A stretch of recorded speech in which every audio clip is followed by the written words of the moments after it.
ഇന്ന് ഞങ്ങളൊരു സ്ഥലത്ത് പോവാണ്. അപ്പോൾ നമുക്ക് പോയിട്ട് വരാം.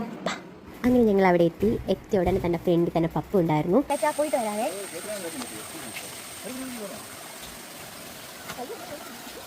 പിന്നെ ഞങ്ങൾ റംബൂട്ടാനൊക്കെ പറിച്ചു. അയ്യോ അടിപൊളിയായിരുന്നു കേട്ടോ.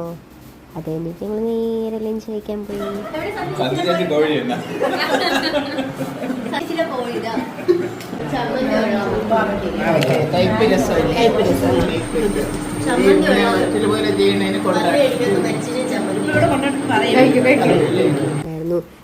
സന്ധ്യശിശിയിലെ സ്പെഷ്യൽ കോഴി, അതുപോലെ തന്നെ പന്നി കടിക്കാത്ത മരിച്ചിനി, അങ്ങനെയൊക്കെ പറഞ്ഞ് ഞങ്ങൾ അവിടെ നിന്ന് കളിയൊക്കെ പറഞ്ഞ് ചേച്ചിയാണ് എവിടെ പോണത്? നമ്മൾ എങ്ങോട്ടാ പോകുന്നത്? തിരിച്ച് കാണുന്നത് എന്താണെന്നല്ലേ, ഞങ്ങളുടെ വ്ളോഗ് അത് TV-യിലിട്ട് ഭയങ്കര ശ്രദ്ധിച്ച് ഞങ്ങൾ എന്താണ് അതിൽ തെറ്റുവിനെ എടുത്ത വ്ളോഗാണെന്ന്. അങ്ങനെ വ്ളോഗൊക്കെ കണ്ടു കഴിഞ്ഞ് ചായയും വടയും പലഹാരങ്ങളൊക്കെ കഴിച്ച് കഴിഞ്ഞ് ഞങ്ങൾ പോവുകയാണ് തിരിച്ച്. അങ്ങനെ ഇന്നൊരു അടിപൊളി ഡേ ആയിരുന്നു, സൂപ്പറായിരുന്നു. സോ അപ്പോൾ ഇത്രയേ ഉള്ളൂ. ബൈ.